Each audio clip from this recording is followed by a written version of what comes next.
नमस्कार, मैं हूं सुखान। दिन भर की खबरों में सबसे पहले डालती है नजर आज के मुख्य समाचारों पर। दूधिया दांत बछेरा बछेरी प्रतियोगिता आयोजित, भागसर के देवेंद्र सिंह का अश्व रहा प्रथम। नष्ट करवाया 9000 लीटर लाहन, हद का शराब बनाने के गढ़ कहे जाने वाले गांव में दी दबिश। धरना स्थल पर थाली बजाकर किया प्रदर्शन। 18 दिसंबर को मौन धारण कर कलेक्टर को ज्ञापन सौंपेंगे ग्रामीण डाक सेवक। आर्थिक मदद व गिरफ्तारी की मांग पर अड़े ग्रामीणों ने पुलिस थानों में एकत्रित होकर दर्ज करवाया विरोध। अब खबरें विस्तार से। जिला अश्वपालक समिति की ओर से जंक्शन में बाईपास मार्ग पर स्थित पशु मेला ग्राउंड में आयोजित किए जा रहे 18वें भटनेर अश्व मेले में राजस्थान के अलावा पंजाब, हरियाणा सहित दूर दराज से 800 से अधिक अश्व पहुंच चुके हैं। रोजाना अश्वों की संख्या बढ़ने से मेले में चहल पहल बढ़ रही है। अश्वों को देखने के लिए भी आसपास के गाँव सहित दूर दराज से लोग उमड़ रहे हैं। अश्व मेले में अश्वों के साथ साथ श्वान व अन्य पशु पक्षी भी आ रहे हैं। पशुपालन विभाग के चिकित्सकों की ओर से अश्वों और श्वानों की नियमित जांच भी की जा रही है। अश्व मेले में शुक्रवार को 5वें दिन दूधिया दांत बछेरा बछेरी नुकरा मारवाड़ी प्रतियोगिता का आयोजन किया गया। प्रतियोगिता में राजस्थान, पंजाब, हरियाणा, छत्तीसगढ़, महाराष्ट्र के अश्व पालकों ने अपने अश्वों के साथ भागीदारी की। शुक्रवार को हुई प्रतियोगिता में भागसर के देवेंद्र सिंह प्रथम, रोहत के काला फरमाना द्वितीय, लुधियाना के सुखराज सिंह ग्रेवाल तीसरे स्थान पर रहे। अव्वल रहे अश्व पालकों को सम्मानित किया गया। अश्व मेला 17 दिसंबर तक चलेगा। समिति पदाधिकारियों ने बताया कि अश्व मेले में शनिवार को 2 दांत बछेरा बछेरी प्रतियोगिता होगी, जबकि 17 दिसंबर को फाइनल प्रतियोगिताएं आयोजित की जाएंगी। विजेताओं को सम्मानित किया जाएगा। इस आयोजन में नगर परिषद की ओर से भी सहयोग किया जा रहा है। 18वें भटनेर अश्व मेले में अभी पंजाब, हरियाणा, राजस्थान, पंजाब, यूपी सभी स्टेट से जानवर पहुंचे हुए हैं। और जैसा कि ये 7 दिन मेला चलता है और इसके अंदर 15, 16 और 17 दिसंबर को मारवाड़ी में नुकरा वर्ग की प्रतियोगिता होती है। और जैसा कि आज 15 दिसंबर को मिल्क टीथ कैटेगरी की प्रतियोगिता है, जिसमें नुकरा व मारवाड़ी घोड़े यहाँ पे पार्टिसिपेट करेंगे। आपको जानकारी के लिए बता दूं कि यहाँ पे पंजाब, हरियाणा, राजस्थान, यूपी, एमपी काफ़ी स्टेट से जानवर पहुंचे हुए हैं। और यहाँ पे जो जज साहिबान है वो पंजाब से हर सोसाइटी से जजेस भी पहुंचे हुए हैं। तो मेले में खूब अच्छा सहयोग नगर परिषद के द्वारा भी हमें खूब मिल रहा है। और जैसा कि आप भीड़ को देख रहे हैं कि घोड़ों के प्रति कितना उत्साह है। जैसा कि बात करें अपन इनामी राशि, तो हर साल हम कम से कम 7-8 लाख रुपया घोड़ों के इनामी राशि यहाँ पे डिस्ट्रीब्यूट करते हैं। और बाहर से व्यापारी वर्ग भी खूब आते हैं। तो यहाँ पे इनकम के सोर्स के लिए जैसे घोड़ों की सेल परचेज भी अच्छे लेवल में होती है। मेले का मेन उद्देश्य तो ये है कि यहाँ पे ये जो किसानी के साथ में जुड़ा हुआ एक सहायक धंधा है, इसमें घोड़ों की सेल परचेज के साथ किसान जुड़ा हुआ है, तो वो उसमें अपने जानवर की तो इनकम भी उसको मिलती है। जैसा कि ब्रीडिंग करते हैं वो अपने घोड़ों की, तो घोड़ों के साथ साथ जैसे बच्चे वो अपने अच्छे प्राइस पे सेल भी करते हैं। और उसके साथ साथ कंपटीशन में भी अपने जानवर डालते हैं। नस्ल सुधार का काम भी पूरे जोरों शोरों पे चलता है। और आप देखो जैसे विभिन्न वर्ग की प्रतियोगिता में जैसे जानवर डाले हुए हैं, तो आज उनकी कीमत आप देखो तो करोड़ों में पहुंच चुकी है। तो ये एक प्रकार से सहायक धंधा है। हम उसको मोटिवेट करने के लिए जिला अश्वपालक समिति हर साल कंपटीशन भी करवाती है और मेला आयोजन करवाती है। बताओ भाई, ये हनुमानगढ़ अच्छा मेला भरता है। मैनेजमेंट बहुत अच्छी है यहाँ पे। और यहाँ अपनी बच्ची लेके आए हैं जारा, ये 20 महीने की है। ये सुरखाब घोड़े की बच्ची है, इसको शो वास्ते लेके आए हैं रोहतक से, पुराना स्टड फार्म से। हाँ जी, क्या विशेषताएं क्या क्या है? आप देखो जी, बच्ची जो मारवाड़ी करैक्टर होते हैं बच्ची में, वो सारी चीजें हैं। बस बता बस। बहुत ਵਧੀਆ ਮੇਲਾ ਕਮੇਟੀ ਦਾ ਜਿਹੜਾ ਬਹੁਤ ਵਧੀਆ ਅਰੇਂਜਮੈਂਟ ਹੈ ਜੀ, ਕਿਉਂਕਿ ਜੋ ਮੇਲਾ ਲਾਉਂਦੇ ਆ ਜੀ ਬਹੁਤ ਵਧੀਆ ਢੰਗ ਨਾਲ ਮੇਲਾ ਲਵਾਉਂਦੇ ਆ। ਜੋ ਇਸ ਕਮੇਟੀ ਦਾ ਬਹੁਤ ਧੰਨਵਾਦ ਹੈ ਜੀ, ਜੋ ਇਹਨੂੰ ਹਰ ਸਾਲ ਹਰੇਕ ਸਾਲ ਜੋ ਸਾਲ ਆਉਂਦਾ ਹੈ ਜੀ, ਅਗਲੇ ਸਾਲ ਪਹਿਲੇ ਸਾਲ ਨਾਲੋਂ ਚੰਗਾ ਤੇ ਵਧੀਆ ਲਾਉਂਦੇ ਆ। हाँ जी, ये जो बच्चा है जी अभी घोड़ा तो नहीं कह सकते जी, क्योंकि 40, 42, 48 मंथ उम्र है जी ਇਹਦੀ। पदम नाम है जी ਇਹਦਾ। जो ਇਹਦਾ ਕਵਰਿੰਗ ਕਾਫੀ ਜ਼ਿਆਦਾ ਘੋੜੀਆਂ ਦੀ ਇਹ ਤੋਂ ਪਹਿਲਾਂ ਮੇਟ ਕਰਾ ਚੁੱਕੇ हैं जी। तकरीबन 450 ਘੋੜੀ ਕਵਰ ਹੋ ਚੁੱਕੀ है जी, ਜਿਹਦੇ ਕਿ ਬੱਚੇ ਵੀ ਆ ਚੁੱਕੇ हैं जी। ਬੱਚੇ ਦੇ ਕਾਫੀ ਜ਼ਿਆਦਾ ਚੰਗਾ ਰਿਜ਼ਲਟ, तकरीबन 50-50 ਤੇ ਹੋ ਗਿਆ ਜੀ। ਜੇ 30 ਘੋੜੀਆਂ ਸੂਈਆਂ, 15 ਬਛੇਰੇ, 15 ਬਛੇਰੀਆਂ ਆ ਗਈਆਂ ਜੀ। हाँ जी, आप बहुत ਜ਼ਿਆਦਾ ਹੁਣ ਦੇਖੋ ਜੀ, ਆਪ ਜਿਹੜਾ ਇਹ ਸਾਡੇ 2 ਘਰ ਹੈ ਜੀ। ਇੱਕ ਘਰ ਸਾਡਾ ਤਲਵੰਡੀ ਹੈ, ਦੂਸਰਾ ਤਰਖਾਣ ਵਾਲੇ ਜੀ। ਜਿਹੜਾ ਪਿੰਡ ਹੈ ਬਾਈ ਹੋਰਾਂ ਦਾ ਦਮਦਮਾ, ਭਾਈ ਦਾਰਾ ਸਿੰਘ, ਜੀਵਨ ਨਗਰ ਐਲਨਾਬਾਦ ਵਾਲੀ ਰੋਡ ਤੇ ਪੈਂਦੇ ਆ ਜੀ। ਇਹ ਪੈਦਾ ਉੱਥੇ ਹੋਇਆ ਸੀ ਬਸ਼ੇਰਾ ਜੀ ਆਪਣੇ ਵਾਲਾ। ਹੁਣ ਇਹਦੀ ਉਮਰ ਹੈ ਜਿਹੜੀ 40 ਤੋਂ 41 ਮੰਥ ਹੋ ਗਈ ਜੀ। ਜੋ ਇਹਦਾ ਬਾਪ ਹੈ ਉਹ ਸਮੁੰਦਰ ਘੋੜਾ ਇਹਦੀ ਜਿਹੜੀ ਮਾਂ ਹੈ ਉਹ ਰਤਨ ਘੋੜੇ ਦੀ ਆ, ਸਾਲੀ ਵਾਲੇ ਦੀ ਬਹੁਤ ਚੰਗੀ, ਦੋਨੋਂ ਪਾਸਿਓਂ ਤੋਂ ਬਹੁਤ ਚੰਗੀ ਲਾਈਨ ਕਰਕੇ ਹੀ ਜਿਹੜੇ ਘੋੜੇ ਦਾ ਰਿਜ਼ਲਟ ਵੀ ਕਾਫੀ चंगा आ चुका है जी। मेरा नाम भुट्टू जी। श्री गंगानगर राजस्थान से। कितने सालों से आ रहे हैं इसमें? मेले में तो जब से ये मेला लग गया जब से आ रहा है। क्या कहना चाहते हो इस मेले को लेकर आप? ये मेला बढ़िया फर्स्ट क्लास है, जी। अच्छा मेला है, बढ़िया जानवर आते हैं यहाँ, बढ़िया नुमाइश होती है। ये नुकरा है, जी। पहले माल बेचते ला के, अब तो नहीं आए बेचने के लिए। अच्छा। हाँ, वैसे ही लेके आए। किसानों का तो मेला ही है ये, छोटे बच्चे बिकते हैं यहाँ बढ़िया। हाँ, बढ़िया व्यापारी माल खरीदते हैं यहाँ से, अच्छा माल बिकता है। हाँ, जरूर लगने चाहिए इस तरह के मेले, जरूर लगने चाहिए। आगे को अगर मेले नहीं लगेंगे तो फिर घोड़ेबाजी कम हो जाएगी। पहले छोटा होता था, अब तो बड़ा है खूब मेला। अब बढ़िया जानवर आ रहे हैं, बढ़िया मार्केट में अच्छे जानवर हैं। मारवाड़ी नस्ल चली है, नुकरो भी चली है। पहले कोई मार्केट में जानवर इतने अच्छे सुंदर नहीं होते थे। हाँ, अब सारा काम बढ़िया है, अच्छा है, व्यवस्था भी सही है, सारा कुछ बढ़िया है। विकसित भारत संकल्प यात्रा के संबंध में शुक्रवार को टाउन स्थित पंचायत समिति कार्यालय में विकास अधिकारी यशपाल असीजा की अध्यक्षता में बैठक का आयोजन किया गया। इसमें भारत सरकार की फ्लैगशिप योजनाओं और राज्य सरकार के निर्देशानुसार विकसित भारत संकल्प यात्रा के संबंध में चर्चा की गई। बीडीओ यशपाल असीजा ने बताया कि विकसित भारत संकल्प यात्रा हनुमानगढ़ पंचायत समिति के 41 ग्राम पंचायतों में घूमेगी। 16 दिसंबर को जिला मुख्यालय पर कार्यक्रम होगा। सफल कार्यक्रम आयोजन के लिए पंचायत समिति स्तर पर कमेटियों का गठन किया गया है। उच्च अधिकारियों के निर्देशानुसार सभी ग्राम पंचायतों में स्वागत समिति, सांस्कृतिक समिति, व्यवस्था समिति आदि का गठन किया जा चुका है। उन्होंने बताया कि यात्रा के जरिए फ्लैगशिप योजनाओं की भी जानकारी दी जाएगी। यात्रा को लेकर प्राप्त हुआ रूट चार्ट सभी ग्राम पंचायतों को भिजवा दिया गया है। बीडीओ ने बताया कि इस यात्रा के संबंध में पूर्व में भी सभी कर्मचारियों और ग्राम विकास अधिकारियों को बैठक लेकर चर्चा की गई थी। शुक्रवार को पुनः पंचायत समिति स्टाफ की बैठक लेकर निर्देश दिए गए हैं। सहायक विकास अधिकारी हरिराम ने बताया कि विकसित भारत संकल्प यात्रा 16 दिसंबर को उत्तम सिंह वाला पक्का भादवा, 17 दिसंबर को बनवाला पक्का सारना, 18 दिसंबर को जंडावाली और जौड़कियां, 19 दिसंबर को हिरनावाली और माणुका, 20 दिसंबर को धोलीपाल रोड़ावाली, 21 दिसंबर को 6-8 LLW नवा, 22 दिसंबर को सतीपुरा और 2 के एनजे, 23 दिसंबर को मक्कासर और चकज्वाला सिंह वाला, 24 दिसंबर को अमरपुरा थेड़ी झांबर, 25 दिसंबर को गुरुसर और कोहला, 26 को रामसरा नारायण श्रीनगर, 27 को फतेहगढ़ 30 SSW, 28 को 31 SSW सहजीपुरा और 29 दिसंबर को बहलोल नगर भोमपुरा, 5 जनवरी को बुनावाली ढाणी में पहुंचेगी। बैठक में आईटी से उर्मिला, अतिरिक्त विकास अधिकारी राजीव, प्रवीण सहित अन्य स्टाफ मौजूद था। आज पंचायत समिति श्रीमान विकास अधिकारी कक्ष में विकास अधिकारी महोदय के अध्यक्षता में कमेटी का बैठक आयोजन किया गया, जिसमें जो भारत सरकार की फ्लैगशिप योजनाएं हैं उनके और राज्य सरकार के निर्देश के अनुसार विकसित भारत संकल्प यात्रा के संबंध में मीटिंग दी गई, जिसमें पंचायत समिति के ऊपर जो 41 ग्राम पंचायतें आती हैं उनमें कार्यक्रम के अनुसार, जो कि 16 दिसंबर को तो जिला हेडक्वार्टर पर कार्यक्रम होगा और दिनांक 17 दिसंबर 2023 को ग्राम पंचायत बनवाड़ा व पक्का सारना में ये कार्यक्रम होगा, जिसके लिए पंचायत समिति स्तर से भी सफल कार्यक्रम आयोजन करवाने के लिए कमेटियों का गठन करवा दिया गया है और समस्त ग्राम पंचायतों में उच्च अधिकारियों के निर्देश के अनुसार जो भी निर्देश दिए गए हैं उसके अनुसार स्वागत समिति, सांस्कृतिक समिति, व्यवस्था समिति आदि का गठन करवा दिया गया है। फ्लैगशिप योजनाओं की अधिक से अधिक जानकारी के लिए भी इसके अंदर निर्देशित किया गया है और इस संबंध में जो रूट चार्ट है वो उच्च अधिकारियों के अनुसार जो हमें मिला है वो सभी ग्राम पंचायत को भिजवा दिया गया है और इस संबंध में विकास अधिकारी महोदय द्वारा भी समस्त कर्मचारियों की पूर्व में भी ग्राम विकास अधिकारियों की बैठक ले ली गई थी, व्यवस्था और चर्चा कर ली गई थी। हनुमानगढ़, नोहर, संगरिया व भादरा आबकारी विभाग की संयुक्त टीम ने हनुमानगढ़ टाउन थाना क्षेत्र में हथकर शराब बनाने के गढ़ कहे जाने वाले गांव में रेड मारकर हथकर शराब बरामद की।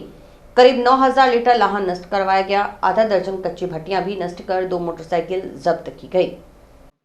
जानकारी के अनुसार जिला आबकारी अधिकारी संजीव पटवारी के निर्देशन में अवैध शराब की रोकथाम के लिए आबकारी विभाग की टीम की ओर से संयुक्त रेड का आयोजन किया गया। इसके तहत गांव गंगागढ़, गंगा घाट, देबू घाट, गग्गर नाली में दबिश देकर करीब 9000 लीटर उत्तेजित लाहन, 6 कच्ची भट्टी नष्ट की गई, 2 मोटरसाइकिल जब्त की गई, करीब 75 लीटर अवैध हथकढ़ शराब बरामद कर 2 अभियोग दर्ज किए गए। विभागीय अधिकारियों के अनुसार आबकारी विभाग की ओर से अवैध हथकढ़ शराब की काशिदगी और बिक्री की रोकथाम के लिए निरंतर रेड गश्त का आयोजन किया जा रहा है। भविष्य में भी ये कार्रवाई जारी रहेगी।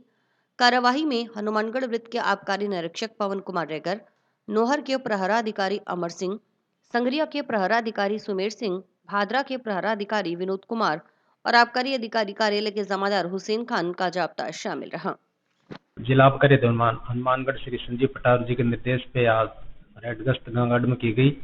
वहाँ पे संयुक्त रेड के अंदर हनुमानगढ़ जिले के सभी थानों के टीमें आई और रेड के अंदर हमने कल 2 मोटरसाइकिलें जब्त की हैं, जिस पर एक पर 55 लीटर हथकढ़ शराब है, दूसरी में 20 लीटर हथकढ़ शराब बरामद की और करीब 6000 लीटर लाहन और 6 कच्ची भट्टियां हमने नष्ट की है।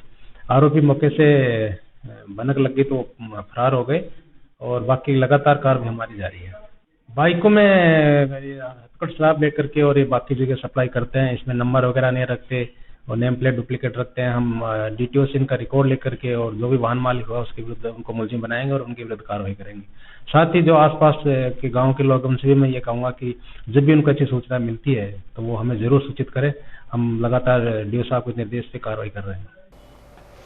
श्रीगंगानगर रोड पर बोलेरो गाड़ी की टक्कर लगने से जान गंवाने वाले गांव डबलीवास बिटारोही निवासी बाइक सवार युवक के परिजनों व ग्रामीणों ने शुक्रवार को जंक्शन पुलिस थाना में एकत्रित होकर विरोध दर्ज करवाया। मृतक के परिजनों और ग्रामीणों ने पुलिस प्रशासन से आर्थिक मदद दिलाने के साथ साथ बोलेरो चालक की गिरफ्तारी की मांग भी की है। इस कारण शुक्रवार को दूसरे दिन भी युवक के शव का पोस्टमार्टम नहीं हो पाया। उधर पुलिस ने मौके से बोलेरो गाड़ी जब्त की है। पुलिस के अनुसार अभय कमांड के सीसीटीवी कैमरों की फुटेज खंगाली जा रही है। विरोध प्रदर्शन कर रहे ग्रामीणों की अगुवाई कर रहे जिला परिषद सदस्य मनीष कोदारा ने कहा कि मृतक कृष्ण सिंह दिहाड़ी मजदूरी करता था। उसके परिवार में बुजुर्ग माँ बाप है। कृष्ण सिंह कमाने वाला अकेला था। हादसे में उसकी मौत के बाद परिवार पूरी तरह से टूट चुका है। इसलिए प्रशासन से मांग है कि कृष्ण सिंह के परिवार को आर्थिक सहायता दिलवाई जाए। साथ ही लापरवाही से वाहन चलाकर दुर्घटना कारित करने वाले बोलेरो चालक को जल्द गिरफ्तार किया जाए। गौरतलब रहे कि अमरजीत सिंह पुत्र जोगेंद्र सिंह बावरी निवासी वार्ड 8 डबलीवास मिड्ढा रूही गुरुवार को जंक्शन पुलिस थाना में मुकदमा दर्ज करवाया था कि उसका भाई कृष्ण सिंह पुत्र मिट्ठू सिंह व सुखमिंदर सिंह पुत्र बंता सिंह निवासी डबलीवास गुरुवार सुबह करीब 11 बजे बाइक लेकर गांव चंडावाली में किसी जमींदार के घर अपनी मजदूरी के पैसे लेने के लिए जा रहे थे। हनुमानगढ़ से श्रीगंगानगर जाने वाली रोड पर चिश्तिया मोड़ से पहले पीरखाने के पास पीछे से आई बोलेरो गाड़ी के चालक ने वाहन को तेज गति और लापरवाही पूर्वक चलाते हुए पीछे से बाइक में टक्कर मार दी। इससे दोनों सड़क पर गिर गए। बोलेरो गाड़ी का चालक उसके भाइयों को टक्कर मारकर घसीटकर काफी दूर तक ले गया। फिर भी उसने गाड़ी नहीं रोकी। इससे कृष्ण के सिर में गंभीर चोट लगी और दोनों पैर टूट जाने के कारण उसकी हालत ज्यादा खराब हो गई। सुखमिंदर सिंह के पैर में फ्रैक्चर आ गया। राहगीरों ने दोनों को उठाकर टाउन के जिला अस्पताल भर्ती करवाया। उपचार के बाद कृष्ण की गंभीर हालत को देखते हुए उसे गंगानगर रेफर कर दिया गया। श्रीगंगानगर जाते समय रास्ते में ही कृष्ण की मौत हो गई। पुलिस ने बोलेरो चालक के खिलाफ मुकदमा दर्ज कर जांच एएसआई जयसिंह को सुपुर्द की है। अभी जानकारी ये मिली है कि जो गाड़ी ड्राइवर है उस पर मुकदमा होना चाहिए और जो भी क्लेम है उसको मिलना चाहिए का जो एक्सीडेंट हुआ है। ग्राम पंचायत मिड्ढा रोही से एक युवा साथी था जो कल 10 साढ़े 10 बजे करीब घर से बाज़ार की ओर आ रहा था। दिहाड़ी मजदूरी करने वाला परिवार से था और मजदूरी के पैसे लेने के लिए बाज़ार की ओर आ रहा था। तो सामने से HR बोलेरो गाड़ी है जो अपनी लापरवाही से और ओवर स्पीड की वजह से इस मोड़ के ऊपर बच्चे के साथ एक्सीडेंट हुआ। मोटरसाइकिल के अंदर गाड़ी की जोरदार टक्कर लगी जिससे लड़का हनुमानगढ़ टाउन हॉस्पिटल में उनको रेफ़र करवाया। उन्होंने गंगानगर रेफ़र कर दिया जहां से उन्होंने अंतिम सांस ली। और हमारा यही सभी ग्राम पंचायत मिड्ढा रोही के सारे ग्रामीण आए हुए, उनके साथ में हम भी यहाँ पे पहुँचे हैं। हमारा एक ही है भी गरीब परिवार को आर्थिक सहायता राज्य सरकार की ओर से मिलनी चाहिए और जो गाड़ी का ड्राइवर है उसे उसकी सज़ा मिलनी चाहिए। इसी बात को लेकर आज सभी ग्राम पंचायत के लोगों के साथ में हम यहाँ पर पहुँचे। रोडवेज के सेवानिवृत्त कर्मचारियों ने शुक्रवार को राजस्थान राज्य पथ परिवहन निगम के मुख्य अभियंता राकेश राय को EPF पेंशन के संबंध में जारी किए गए आदेशों की प्रतिलिपि सौंपी। इससे पहले सेवानिवृत्त कर्मचारियों की बैठक हुई। बैठक के बाद रोडवेज सेवानिवृत्त कल्याण समिति के बैनर तले सेवानिवृत्त कर्मचारी अध्यक्ष पृथ्वी सिंह महिला के नेतृत्व में मुख्य प्रबंधक से मिले। समिति अध्यक्ष पृथ्वी सिंह महिला ने बताया कि सेवानिवृत्त रोडवेज कर्मचारियों को कम ईपीएफ पेंशन दी जा रही है। गुरुवार को नए आदेश निकाले गए हैं, उसकी कॉपी मुख्य प्रबंधक को सौंपी गई है। फार्म भरने की अंतिम तारीख 31 दिसंबर है।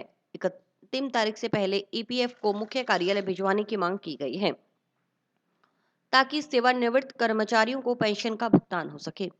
उन्होंने कहा कि रोडवेज प्रशासन का इरादा ईपीएफ देने का नहीं है, कोर्ट के फैसले को तोड़ मरोड़ कर पेश किया जा रहा है। उन्होंने कहा कि राजस्थान रोडवेज का इतिहास रहा है कि बिना आंदोलन के कोई आदेश जारी नहीं किया गया। पिछली सरकार में भी 5 साल आंदोलन किया। नई सरकार से कुछ उम्मीद है, अगर मांग न मानी गई तो आंदोलन चलाया जाएगा। तो रिटायरमेंट साथियों की रोडवेज सेवानिवृत्त कल्याण समिति बनाई हुई है, तो इसकी हमारी 15 तारीख को हर महीने की मीटिंग होती है। इसमें क्या है कि अभी जो ईपीएफ पेंशन जो चल रही है वो मिनिमम चल रही है, काफ़ी टाइम से लगातार कोर्ट का फैसला आया हुआ है और कोर्ट के फैसले को करते करते आज लगातार साल करीब होने चला है। लेकिन कभी ईपीएफ को घुमा देता है, कभी हेड ऑफिस घुमा देता है, कभी कुछ कर देता है, इंग्लिश में देते हैं, वो हमें पता नहीं लगता। आज कोई कल के निर्देश 13 तारीख को और निकाले हैं, उसकी कॉपी हमने श्रीमान मुख्य प्रबंधक को दी है जी। इसकी कार्रवाई, क्योंकि 31/12/23 लास्ट डेट है, तो भी हमारे जो भी निर्देश के अनुसार दिए वो हमारे फॉर्म भरकर ईपीएफओ जहाँ भी ऑफिस है, मुख्यालय है, जैसे जोधपुर है, अलग अलग है, तो वहाँ भिजवाया जाए, हमारा काम कंप्लीट किया जाए ताकि हमें पेंशन मिल जाए। लेकिन इरादे ईपीएफओ के नहीं है हमारे को देने के, कोर्ट के फैसले को तोड़ मरोड़ कर पेश किया जा रहा है, यही हमारा है। हम अगर सरकार अभी बनी है, आगे सरकार क्या फैसला लेती है, उसके बाद में जो हमारा आंदोलन या कोर्ट में जो सुप्रीम कोर्ट में चल रहा है, मद्रास अभी एक फैसला और हुआ है वो चल रहा है, उसका आगे हम हमारा आंदोलन जारी रखेंगे। जो भी होगा हम करेंगे इसके लिए। तो अब जो है ये फार्म हमारे की 31 तारीख को कंप्लीट होना चाहिए, इनके द्वारा भेजा जाना चाहिए, सारा काम इनका है और इनको यही हमने अभी वो निर्देश है वो सौंपे हैं। ग्रामीण डाक सेवकों की बेमियादी हड़ताल शुक्रवार को चौथे दिन में प्रवेश कर गई।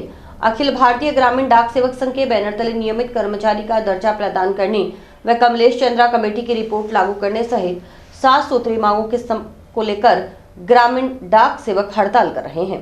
ग्रामीण डाक सेवकों की हड़ताल के कारण 4 दिन से डाक विभाग की ग्रामीण सेवाएं ठप पड़ी हैं। गांव में डाक बांटने का कार्य भी बंद पड़ा है। जिला मुख्यालय पर जंक्शन स्थित डाकघर के समक्ष चल रहे धरने पर शुक्रवार को ग्रामीण डाक सेवकों ने थाली बजाकर प्रदर्शन किया।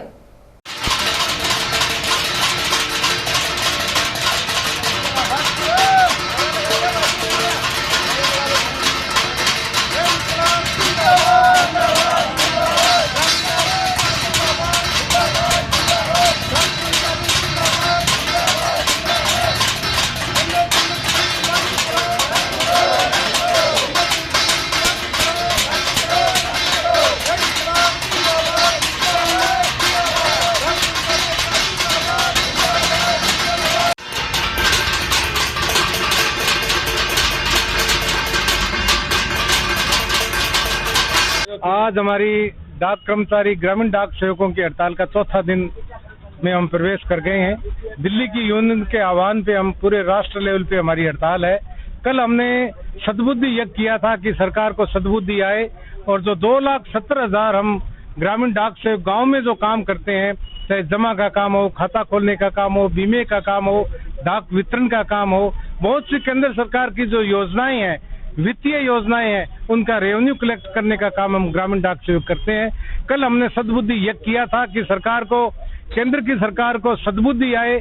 आज हमने थाली बजा करके प्रदर्शन किया है कि सोई हुई सरकार नींद से जागे और हमारी कमलेश चंद्र कमेटी लागू करे, 1236 का हमें लाभ दे, 8 घंटे का हमारा वर्कलोड करके नियमित कर्मचारियों की तरह हमें भी नियमित करे और जो तमाम सुविधाएं कर्मचारियों की मिलती है वो सुविधाएं हमें भी मिले, ग्रेजुएटी मिले, पेंशन मिले, चिकित्सा की सुविधा मिले, अन्य जो सुविधाएं होती है कर्मचारी के लिए वो सुविधाएं हमें भी मिले। यही हमारा सरकार से संदेश है। और जब तक दिल्ली हमारा समझौता नहीं हो जाता, हमारे केंद्रीय नेताओं के साथ बैठ के सरकार बात नहीं कर लेती, तब तक हमारी हड़ताल इसी प्रकार से जारी रहेगी।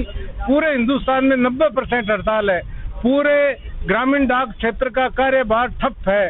गांव में कहीं भी डाक वितरण नहीं हो रही है। इसलिए लोगों की सुविधाओं को ध्यान में रखते हुए सरकार ग्रामीण कर्मचारियों से समझौता करे, हमारी यूनियन से समझौता करे। इसी और आशा और उम्मीद के साथ हमने थाली बजा करके सरकार को जगाने का प्रयास किया है। अभी लगता है सोमवार तक कि इसका कोई ना कोई रिजल्ट आ जाएगा, अच्छा परिणाम आएगा। सरकार सोचेगी, सरकार कुछ ना कुछ आगे बढ़ेगी, कुछ हम आगे बढ़ेंगे, तो ये समझौता होना लगता है तय जल्दी हो जाएगा, क्योंकि कार्य बहुत ज्यादा जो है पेंडिंग हो गया। हमारे जीडीएस हैं जो एबीपीएम है वो 50-50 किलोमीटर का फासला तय करते हैं रोज। ये सोचें, वो कोई इनसे अलग से कुछ नहीं देते, वो अपनी तनख्वाह जो मिलती है उसी में से खर्च करते हैं, उसी में से तेल जलाते हैं। तो ये सरकार को करना होगा। जंक्शन के लिटिल फ्लावर कॉन्वेंट स्कूल की स्थापना के 25 वर्ष पूर्ण होने के उपलक्ष्य में शुक्रवार को सिल्वर जुबली सेलिब्रेशन कार्यक्रम वंदे मातरम आयोजित हुआ। कार्यक्रम के मुख्य अतिथि के रूप में डॉक्टर जोसेफ कलराकल और विशिष्ट अतिथि के रूप में अतिरिक्त जिला कलेक्टर कपिल यादव और लिटिल फ्लावर शिक्षा विभाग के अध्यक्ष डॉक्टर साजू अगस्तीन ने शिरकत की। इसके अलावा बच्चों के अभिभावकों ने कार्यक्रम में शिरकत की। बच्चों ने सांस्कृतिक प्रस्तुतियों के जरिए समा बांध दिया। प्रिंसिपल बेनी थॉमस ने कहा कि उनका स्कूल अंग्रेजी माध्यम है।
हमारा little flower convent school Hanumangarh रजत जुबली मना रही है। 25 साल पहले इसका नींव पत्र लगाया गया। आज 25 इयर्स यानी रजत जुबली यानी सिल्वर जुबली हम मना रहे हैं। ये इस अवसर पर हम विशेष रूप से हमारे माता पिता, बच्चों के माता पिताओं को हमने आमंत्रित किया। मनोरंजन के प्रोग्राम पेश कर रहे हैं। ये कम से कम 3 घंटे का प्रोग्राम है। बच्चों ने बहुत मेहनत किया। हम हमारे माँ बाप को, विशेष करके बच्चों के माँ बाप को बहुत आभारी हो, क्योंकि उन्होंने हमारे साथ बहुत कोऑपरेट किया। उनके कोऑपरेशन के ही साथ हम आगे चलते हैं।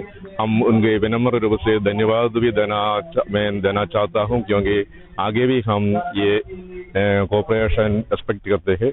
हम आप सबको हमारे तरफ से बहुत बहुत बधाई। प्राथमिकता ये विशेष करके हमारा ये स्कूल अंग्रेजी मीडियम, इंग्लिश मीडियम स्कूल है। साथ साथ हम को करिकुलर एक्टिविटी के लिए विशेषता देते हैं, क्योंकि हमारे यहाँ कराटे, स्केटिंग, डांस और म्यूजिक सभी के लिए विशेष क्लास वगैरह देते हैं पढ़ाई के साथ साथ। और हम विशेष करके अंग्रेजी मीडियम होने की वजह से अंग्रेजी बोलने के लिए ज्यादा महत्व भी हम देते हैं।